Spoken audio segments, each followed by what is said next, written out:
probably the best option for a new hunter. So if you're just getting into turkey hunting, you want to get something, easy to run. You can get your box call, your pot call, whatever. You can get into all that stuff.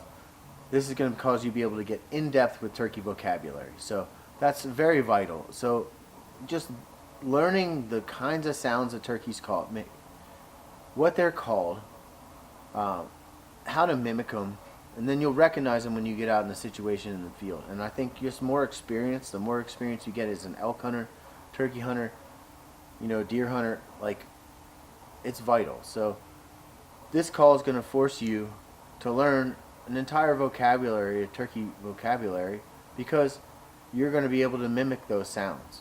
And I'm going to teach you in the next few videos how to make all the sounds that I make when I'm hunting with this call. And then you're not going to have to carry around a whole bunch of different kind of stuff. You can just grab your shotgun and this. You can, as you're learning how to use a diaphragm call, whatever. And you can just carry this, but you can also bring, whatever other kind of call you want to bring. But this is, like I said, going to force you to learn turkey vocabulary. I feel like it's a lot easier learning curve than, your mouth diaphragm. And I feel like you're going to not fear making bad notes as readily. So once you figure this out, it's very consistent. You won't struggle with it.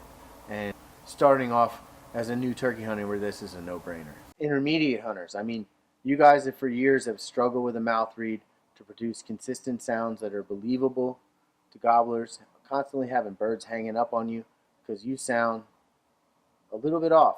Let's be honest, So there's guys with those things that are amazing turkey hunters, amazing callers, and then there's everybody else that's kind of an intermediate at it. So this call is going to try and get you to the top of that learning curve where you're not going to struggle to be able to reproduce those sounds. You're going to get really consistent.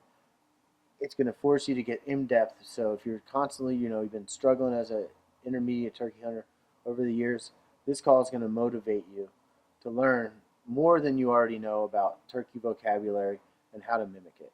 So mimicking hens is just such an easy way to get a gobbler to come into range. If you can get his hen to come in, he'll come right in following her. I've seen that lots and lots of times where I've been mimicking hens. I had a bird that was hung up or gobbling back in the woods, and the next thing you know, he's right there in range. He came right in. He couldn't stand listening to you and the hen going back and forth over who was the boss hen in the woods. Whatever she's trying to say, you say it right back to her. And the hens will get infuriated. Then the gobbler will it'll make them light up. So